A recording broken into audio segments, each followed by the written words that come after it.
Hey everyone, and welcome to another episode of Exponential Wealth. I'm your host, Aaron Moore. Today's special guest is my big brother, Hunter Moore. Hunter has had quite a life journey, and we are not even going to scratch much of the surface. But the important parts that I want you to know is that Hunter is someone who has transformed his career multiple times, going from working in Hollywood and film, TV, and radio in Los Angeles, now to Yollywood in Atlanta, Georgia, still working on big productions for some of the largest streaming platforms and production houses, making your favorite movies and TV shows. Hunter has built up a side hustle of real estate portfolio and investing that he's done. So looking forward to wrapping in with Hunter today. Let's get started. Hunter, welcome to the show. Thanks for being on. Sure. Thanks for inviting me, Aaron. Hunter, we know each other a long time. We grew up together. Full disclosure. I've known you your whole life. You've known me longer than I've known me. True. Yeah. I mean, in terms of awareness. Right. I remember when you were nothing but a speechless meatball. And that's what my girls are. Well, actually, they're not speechless at all. Was I a speechless meatball? That's probably, you come out screaming, crying. No, I was chill. I was born and just. Oh, you cried, but you still weren't talking. Yeah. Well, we certainly talking today. That is for sure. And we've come a long way. I mean, some of our first grade conversations were when I was in high school. You were a little bit in college or beyond. And it was great to be able to wrap up some of the thoughts that I was having as a young person and have an older brother to be able to bounce those ideas off of. And that's always been great. Which leads us, look at us today, Hunter. Yeah. Hopefully the thoughts now are more helpful than when I was in my early 20s and you were an impressionable teenager and thought I knew what the hell I was talking about. Well, I mean, I certainly thought I knew what the hell I was talking about. I think you did. I think we did. I look back and. We definitely both thought I knew what I was talking about. Got it. You just. Well, for everyone listening today, I feel like, we've been through the circle of life a few times now. And where we've landed is in this really great place where a lot of what I do and then what you do, which is what we're going to get to in a second, are overlapping, right? So this show is about building wealth, exponential wealth, because that's what happens. It's called compound interest. And you have gone on a fun journey, and I want to talk to you about that in a moment. Mm-hmm. And I think that besides just personal interest stories, which will be fun to get into today with you, it's been really great to have you become an investor and a business owner, and to have you have a unique path to getting there, and then me having a unique path. So I started off as a classroom teacher, got into administration, and then became a wealth advisor, which has taken years and years and years.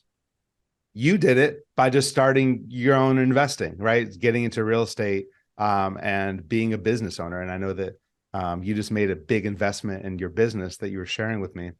So first of all, let's give you a chance to kind of introduce yourself a little bit. Where are you at? You got a great room behind you. And just tell us a little bit about yourself. Well, my name's Hunter. I'm Aaron's oldest brother. And, we grew up together in Hermosa Beach, surrounded by engineers and other highly educated people. So I, of course, went off to college, took my political science degree, and ran off to join the circus. It turned out that I was distracted by the assumed glamour of working in Hollywood and radio and television and film production, and got seduced into becoming a blue-collar supervisor with a glamorous-sounding career. Can we break that down for people? When I was in college, I got involved in radio, which got me into sound engineering. Mm-hmm. there clearly wasn't a lot of money to be made in live sound engineering or working in radio, which might have been entertaining. So I moved into television, where I've made my living manipulating sound one way or another or recording it ever since. From what's called post production, which is where I started, um, basically turning the volume up and down on things before it gets to your TV, through a series of other related jobs to what I currently do, which is recording actors talking during principal photography or when we shoot the movie. Right. Right. We have clients that are working in 3D motion design, doing commercials, things like that. Not a Mhm. lot of business. I think it's just the area of being here near San Francisco. We get kind of more creative advertising than we Sure. do Hollywood and stuff. Um, so I was going to ask you how you broke into Hollywood, but it sounded like you shared with us, right? You kind of, because I remember you were working in Santa Monica, and that was the post production sound, and then you started working on some movie sets. Like, was it? I don't know if Sterling got you into that. I had done a little bit of film work on my own, but then again was in post production, and that job came to an end for various reasons. And Sterling knew somebody that he introduced me to, and the next thing I knew, I was what they call a sound supervisor in reality television. It turned out that I had an overlapping skill set with an area of the business that I knew nothing about, and got a lucky push because of a connection from our other brother. Nice, right? Yeah, we won't. Hey, actually, I think Sterling would be entertaining on this thing, but we'll leave him out of it for today. Um, so you're not in LA anymore. So, you not only moved with the job and the way that life was taking you, Mhm. but then you also moved out of the area. We both grew up, like you said, Hermosa Beach. It's funny you mentioned these engineers and these highly intellectual. There was a part of that. My generation, slightly younger. I just remember there was this very white blue collar um, type of environment that was almost anti-intellectual. So it was interesting that you had the one side with the intellectual, and then what I experienced was also some of the opposite side of that, this kind of anti-intellectualism, and that's probably based around my generation as well, the being the 80s and people kind of being anti-establishment and anti-educational, and so I feel like that's definitely taken a turn. Um, where are you now? Right now, I'm sitting in my living room in, well, not in Atlanta, Georgia. I'm in a small town outside of Atlanta, Georgia, because my wife Jennifer, and I moved out of the city to a fairly large historic home on a bit of land, mostly because not we weren't even tired of the city. We loved living in the city, but we had the opportunity to buy this house, and it looks like where we want to be for the rest of our lives, starting 10 years from now. But the house came up now, so we bought it now. And 10 years from now, if it's still how we want to retire, we'll already be set, and everything that needs fixing will have been fixed. Um, and the garden will be established. And So that's that's all. So part of you moving to Georgia, was that about opportunity to buy? I know that here in the Bay Area, well, it's extremely hard no, to buy real estate. Was that a motivating factor? it was not. I was already a property owner in the Los Angeles area, and I got fairly lucky in that my previous wife and I divorced right in the middle of the crash coming out of 2008. So we split and sold our home at the time. And when other people were upside down, we thankfully cleared a little bit of money because we had bought at the beginning of the wave. So when it crashed, we didn't lose out quite so badly as everyone else. We didn't lose money. We didn't make much. We didn't lose. So I was able to take the equity from that and um, start shopping around for a duplex to live in one side and rent out the other. That was my plan. And I wound up in Lawndale. Um, and I don't know how many of the people watching this are that familiar with the South Bay neighborhoods, but It hardly qualifies, but it qualifies enough that it continued to grow in value. But so I had this property in Lawndale, and I wasn't super happy living there. It was bought as an investment that I happened to be living in. Right. And I mean, so many people talk about that. Talk about that right now. To buy a place, live in one unit, rent out the other. yeah, I mean, what year did you buy that in? Was I that bought that in 2000. Well, it took me until 11 or 12 to actually close escrow on it. It was a foreclosed, bank sold property, that I was buying with an FHA loan and being given preference by the selling bank for some reason for being an owner occupier. But because of those complications, it took months to close escrow. And again, it was a distressed property. It was uninhabitable. It needed a lot of work before I could even move in. It wasn't like I could move in and start working on it. So not everyone could have taken advantage of buying it anyway. But how did I get here? I've lost my train of thought. Anyway, so 2011, 2012. got So it? right, it was still at the bottom of the market.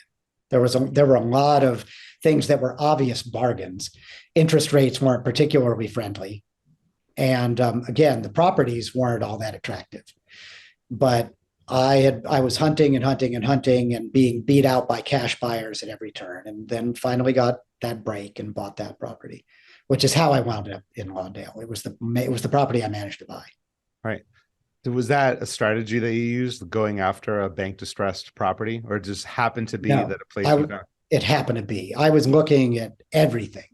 Yeah. I was in escrow on a triplex that I thought was in Torrance, but it turned out it was, even though it had a Torrance PO, as they call it there, it was Los Angeles, and it had a tenant who refused to leave. And we may get into later talking about being a landlord, but evicting anyone in the city of Los Angeles is near impossible. It's very, very difficult. So I didn't want to take on that property. So I pulled out of that. And then I had a couple others. So I was in escrow on multiple properties before I found the one that I eventually closed on. But I'm not a big risk taker. I'm fairly risk averse. So during due diligence, I'm genuinely doing due diligence and researching everything I need to know. And if there's something that makes me uncomfortable, I pull out of the deal. Right. That's something that a lot of our clients are dealing with now. We're working with more and more, multiple property owners, such as yourself. One of our clients wants to sell their major rental. They actually live in a rental. They're renting out a single family home. Mm. And lucky enough, the city has friendly enough rules that they have to give them a month. It's a month to month. And Mm-hmm. then they give them an extra 2 weeks essentially to live there rent free. Mm-hmm. And I mean, what you're sharing about Los Angeles, I know that, some other cities up here in the Bay, there's more stringent rules in terms of that. That's a risk for real estate owners, right? I mean, or do you know the risk going in because of the city that you're buying in? Well, you don't know what the risk of dealing. You can learn what the risk will be if certain things happen. In this particular case, we're talking about someone who was already in the process of eviction. Paperwork had been filed and they were fighting it and refusing to leave, which is not the same as whether or not the rules say you're allowed to do it. Hmm. So when I sold the properties in Lawndale, I informed the people who were living there that I was selling, and the new owners informed them, we're going to move into one of these units. You have to go. And that's how it goes. And it's a lot easier, and that's maybe a little too detailed for this conversation, but it can be a lot easier to get people to move out when they're reasonable people to begin with. And my tenants mostly have been. And also, when you are trying to move in, you really have the law on your side. It's not the same as trying to evict someone for non-payment. In that case, they actually wind up with more rights, in my experience. And I'm not an attorney. All I can talk about is what's happened to me when I've had to evict people. Right, right. So, Well, it's a conversation that I think a lot of listeners are going to have with their spouses, with their financial advisors, because like it's going to be a situation, um, the opportunity to rent, right? Either building a cottage on your property, right? Investing in an ADU, Mhm. or for a lot of folks that are getting their start here that can only afford a condo or a townhome. I'm in that camp. Well, because to buy a single family home, right, you need $2.5 million. You're paying 60,000 bucks a year in property tax. It could be really expensive. Mhm. But what do you do with the property that you've now owned, this townhouse? Do you keep it as a rental? So that's something that, um, and there's a lot of considerations to be made in terms of, do I keep that as a rental, or do I sell it and then reinvest that in the next place? Um, one of those being, capital gains exclusions, right? If you've lived in the house 2 of the last 5 years and you sell, then if you're single, you can deduct 250,000 a gain. That's helpful. Or if you're married, up to 500,000 a gain without having to pay tax on the sale of that property. So that's a positive side. Hey, maybe we should sell, you know, but then you're losing out on, um, the opportunity for rents to increase, right? I mean, the mortgage stays the same on it if you have a 30-year fixed mortgage. If you go and rent that out, then you can raise the rent by a couple percentage points every month. And you're doing the community a favor, because people need places to rent, right? In terms of getting into the area here. A lot of people move from out of the area to work at, the many attractive tech jobs here on the peninsula. Um, to Hunter, so just to go back to your real estate portfolio, it started with the place, the valley, that got split up at the perfect time. It reminds me of, the story they were telling of one of these guys at Enron and the smartest, guys in the room, where, one of the partners was essentially, forced out. He had to sell his stock at Enron's peak before all the like just a year or two before everything collapsed. So you got out, got into the Lawndale property, turned that around. That became a great deal. And then fast forward us now to Atlanta. I know that you own a lot of different properties. I want to hear about what it's like to own property in Atlanta. What's in your portfolio currently, and let's start there. Then I have a follow up question. So I sold in Lawndale and made a pretty substantial amount of money. And then through programs that your financial advisor can talk to you about, was able to move that money temporarily tax free into properties in the Atlanta area. And there are rules you need to adhere to do that. And I did. So I sold that. And because you have to move, you have to reinvest all of the money. I wound up having to buy quite a bit of property because Atlanta's property values are not what they are in California. So I turned that duplex into two duplexes in sort of here in Atlanta. And one is fairly large and has been split into two large units, a small 1 bedroom unit and a studio. So that's more of a 4 unit building. And then the other duplex is two attached houses. Both of those are in neighborhoods that were that it was pretty clear were on the rise in Atlanta. And again, lucky timing, continued to rise after I got in. It wasn't at the peak. And so I've done all right. And the rents have gone up quite a bit because of that also. And people tend to stick around because they don't want to leave, because it's difficult to find places to live anywhere, especially in the hot neighborhoods in town. Right. I'm getting excited. So what's next? You have these fourplexes. Oh, this is the question I wanted to follow up. Are these properties that you are managing yourself, or have you found that paying a management company is worth the time? Or how do you manage these properties in your Well, portfolio?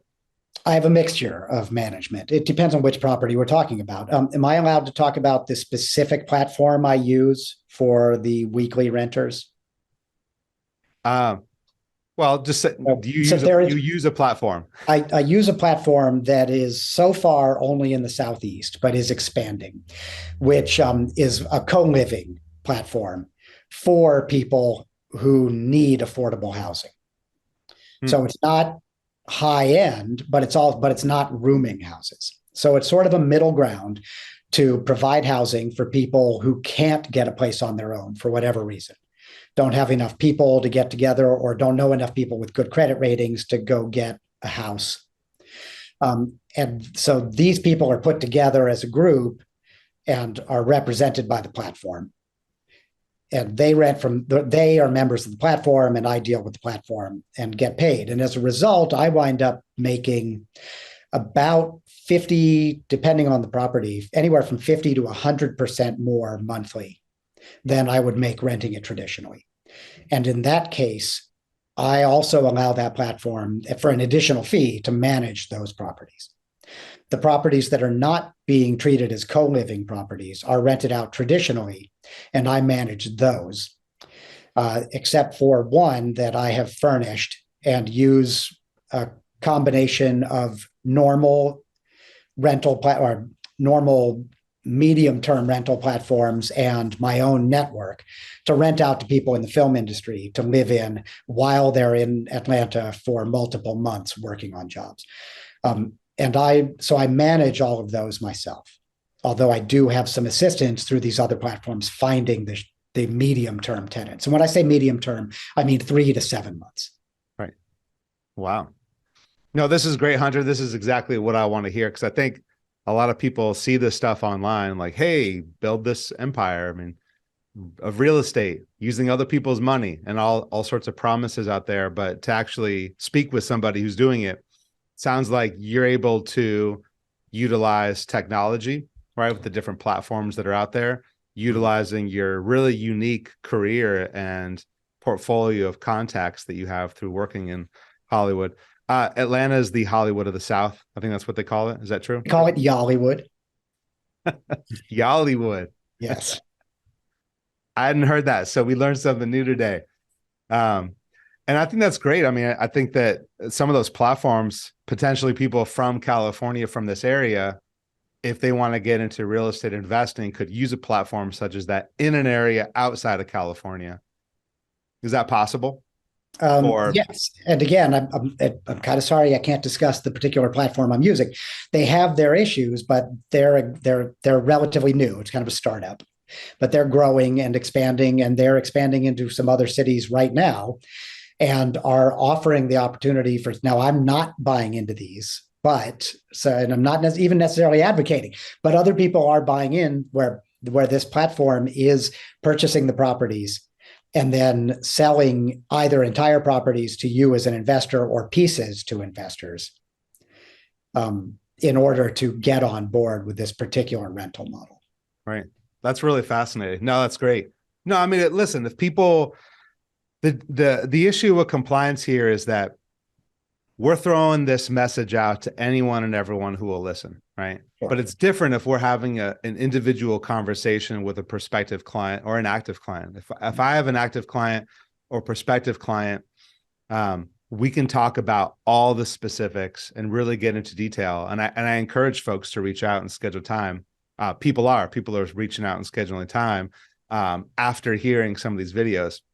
Are you open at all to people reaching out to you? If anyone of my active clients or prospective clients would be interested in talk to you more about that? Sure. I don't have a problem with that. They should be forewarned. I'll tell them the negatives too. Well, I hope so. Because there certainly are risks and downsides, and people should know them.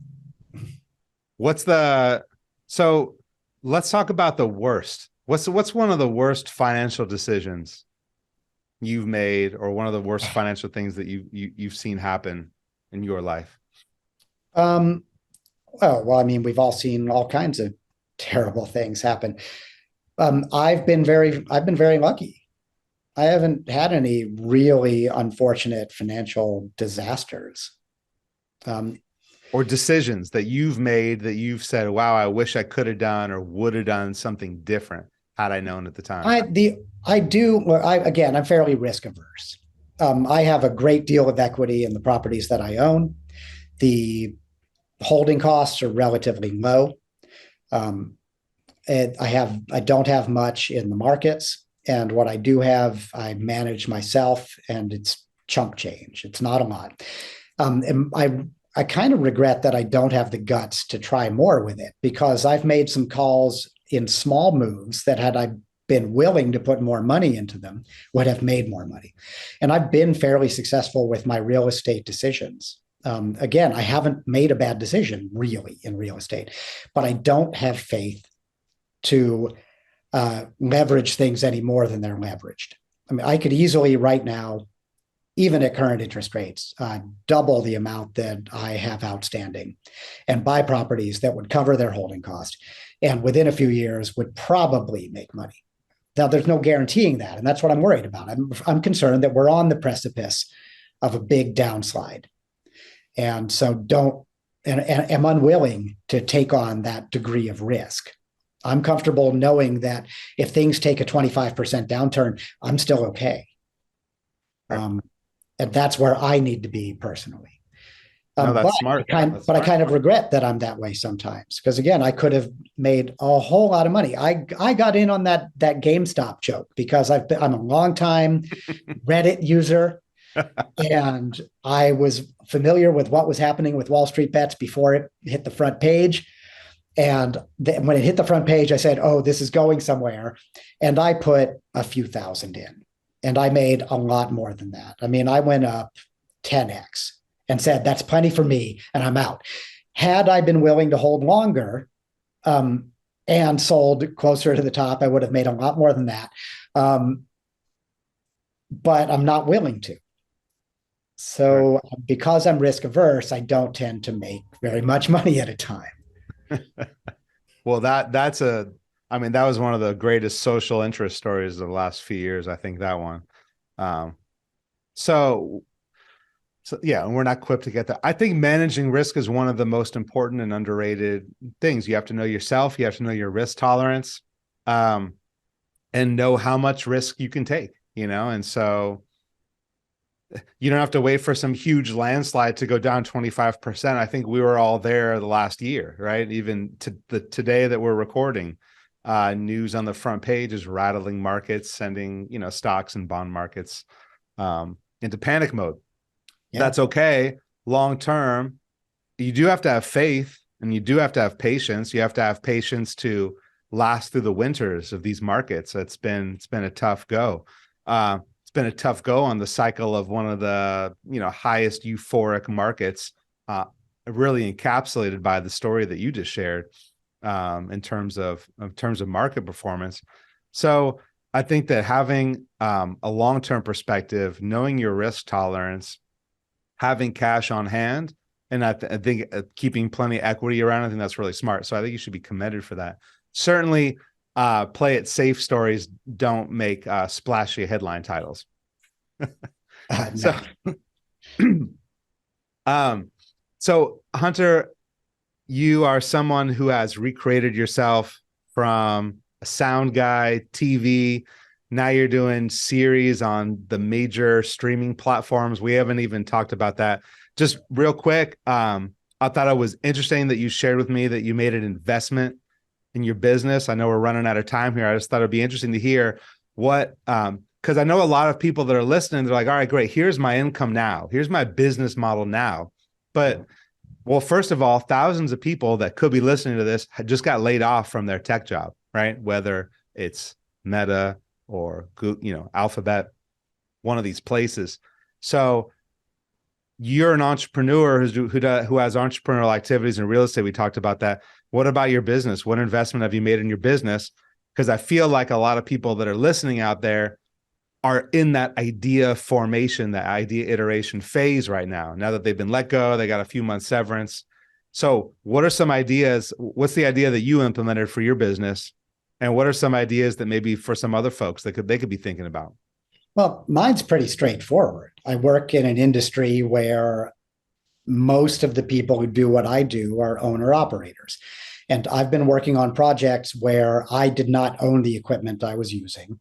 And so I took a chunk of money, the equivalent of a down payment on a house, at least in your market, and bought and I loaned myself, is the way I think of it. I loaned myself the money to buy the equipment so that I can then rent that out to the productions. And the amortization in my business makes it worthwhile once you start getting those clients renting your equipment, because it charges at a premium. It's expensive to buy, but it's also expensive to rent. Right. That's smart. Um, Without having a legal professional or a tax professional on the call with us today, was that you don't have to go into specifics, but you said you borrowed the money. Was that something that you thought of in your mind that you borrowed, or you actually have a business entity at which you lent it to yourself? Oh, well, I wish I had spoken with you before. No, I took the cash out of savings and I purchased the equipment. Got It it. had not occurred to me that there might be some way to structure it as a loan to myself. Well, the way you said it, I mean, it sounded like I was like, oh, is he in your mind? You loaned it to yourself with the Yes, promise that you'll pay it back, yes. or did you set up a business entity in which to loan it? Well, I do have a business entity, Yeah, and and I suppose I could have personally loaned it to that business entity at a percentage. So now I feel like I blew it, and I'm wondering if there's a way to restructure it. So now I need to talk to my financial professional, which might see, be when we're not recording. that's right. That's right. I mean, that's what these conversations are for. We have a general outline of them. I never know how good they're going to be. We just roll with it and we just have the conversation with record going and then see what magic happens. So, um, I mean, that's why people come and talk to us. And that's why I work with an incredible team behind me of CFPs. Like all the people here at Sagecrest, I've learned so much from all the senior advisors, people that are younger than me, that are just so smart, that have just been doing this longer. I have a background in education as a teacher, and at some point it's like, when you're a teacher, you can't take ideas and then implement them unless it's about education, which is awesome. And that's what I use my creative powers on. Creating lesson plans and engaging with students in new and engaging ways to get them interested in learning. But now we have a whole new petri dish that we're working with no ceiling in terms of our impact. So, hey, I wanted to mention this because I was reading in the Wall Street Journal this morning. This guy from FTX, Sam Bankman-Fried. So, He's the guy that isn't it sank. Bankman-Fried? What is it? Bankman-Fried. So anyway, Whatever his name is, I think we all know this guy. He was interested in effective altruism, which is making a bunch of money so that you can give it away. it's a nice cover. Yeah, it's a nice cover. I thought it was interesting how you mentioned this, you make more on rentals by working with this platform that actually helps low income or folks that couldn't normally get into a nice place. You're actually doing effective altruism through your real estate investing, and through that, earning a higher percentage, higher ROI by using this platform and this strategy. I think that's really interesting. It's a nice take. I don't think it's quite accurate. Okay. I think that effective altruism presupposes that you're going to give the money away, which I'm certainly not. Right. Yeah, we're not giving the money. Well, yeah. Yeah. You pay your taxes. Well, and these people pay rent to me. Yeah. I mean, that's. But I think that's it. I think that any type of altruism has to have some type of buy-in. You got to have skin in the game. You need to have, and that skin in the game is paying rent, and it could be the hurdles removed to get into the place, or help with making those rent payments, or subsidies on the rent payments. But for us to move the needle forward, we can't remove personal responsibility, right? Exponential. Well, all these things are created from us going after new initiatives and new endeavors and taking small calculated risks, but putting our skin in the game, putting our dollars on the table, taking a risk. I think this is really needed in all sorts of different areas. And one of them being my background, which is in education. And so I think that there are opportunities for the way that people think about the world today, right? They want to invest, but they want to make an impact. They have their stock market and they support Greta Thunberg sticking her thumb at Elon Musk on Twitter, so you could have kind of both Uh, of those things. And that was actually my first big realization in the last decade. I think you look at the last housing crisis, um, Occupy Wall Street. So many people were opposed to that. In the last 10 years or so, with the advent of trading online or GameStop that you mentioned, they've gotten so many more young people interested in investing, and the whole ESG. Now, I didn't plan to go there, but the whole ESG, environmental, social governance movement, is a direct, response to people wanting to enact effective altruism, if you will, having their dollars in investment. So I think that you're on the right track there. And we'll see where we go, because I'm really passionate about helping folks get their money story in their head right, having a game plan to save and invest, having ways to think about risk, taking risk in the market, that works with their lifestyle, and then also takes into consideration all the money that we're going to need later on down the road, and packaging that in a way that is actionable. So I think if people take from our conversation today that you can take risks with your career, you can take risks geographically, moving from LA to Atlanta, Georgia. I don't think, it's not like you had people waiting for you there. You didn't have, Kevin Hart being like, Hunter, my man, when you got there, even though I kind of wish he did, and I want to see that. yeah, that was So Damon Wayans. that was Damon Wayans. He did that to you. Yeah. All right. So you mentioned, Actually, I think his exact words were, "What the hell are you doing in this club?" that's good, because I wanted to end on a story, because I know that you've worked with a lot of famous. Would you say you've mic'd up or suited up or worked on with a lot of famous actors that people would recognize that if you said Oh their name? yeah, yeah. Yeah. What's the most enjoyable part about working with in your industry? Uh, honestly, it's that it's periodic work. So I do a job and I work for a while, and then I don't work for a while. And when I'm not working, it isn't because I got fired or laid off. It's because I'm waiting for the next job to show up. Hmm. So it's not as stressful or as hurtful as when you're working full time and you lose your job and you're worried about finding one again. Right. But there still is It's risk and actually, uncertainty. look, frankly, it's a very tough industry. I kind of wish I hadn't gone into it. When I'm working, it eats my life. And famous people are mostly not people you want to know personally Hmm. or have the opportunity to, really. Right. They're quite busy with being famous.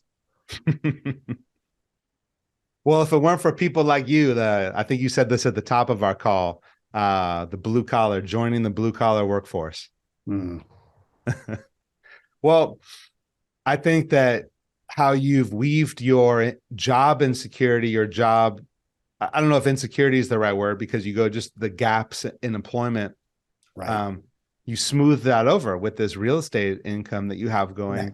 And I think that's a very successful model for other people who are listening, that are gig workers who work on, who might work with the big tech companies doing advertising or whatnot, but go from job to job.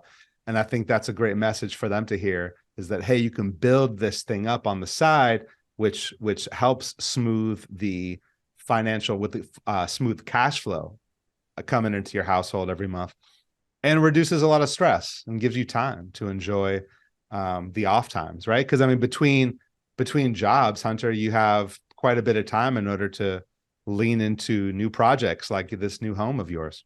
Mm-hmm. Awesome. Well, Hunter, it's been a great time chatting with you, and I really appreciate you taking the time to be on our show today.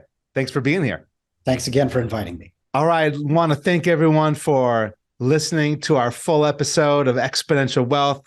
Hunter, thank you so much for being here and for taking your time and sharing some of the secrets and some of the strategies that you have learned the hard way through life experience. Hunter is a guest of our show and is not affiliated with Sagecrest Wealth Management nor LPL Financial. Aaron Moore, that's me. I'm a registered representative with and securities and advisory services offered through LPL Financial, a registered investment advisory member, FINRA Civic. The opinions voiced in our show are for general information purposes only and not intended to provide specific advice or recommendations for any individual. The information is not intended to be a substitute for individualized financial, tax, or legal advice. Please consult your financial advisor, your tax professional, or your legal advisor regarding your specific situation. And of course, I am here. Me and my team at Sagecrest Wealth Management, we are here to answer your questions. So when you have questions, reach out to us. Let's schedule some complimentary time to discuss your situation and see if we can't get you a path forward with the strategies that we help our clients implement every day. All right. And if you want to hear more from Hunter, I will be happy to introduce you when he's got some downtime, not working on some big Hollywood films, then he'll be able to get back to you. All right. Check everyone next time. Thanks so much.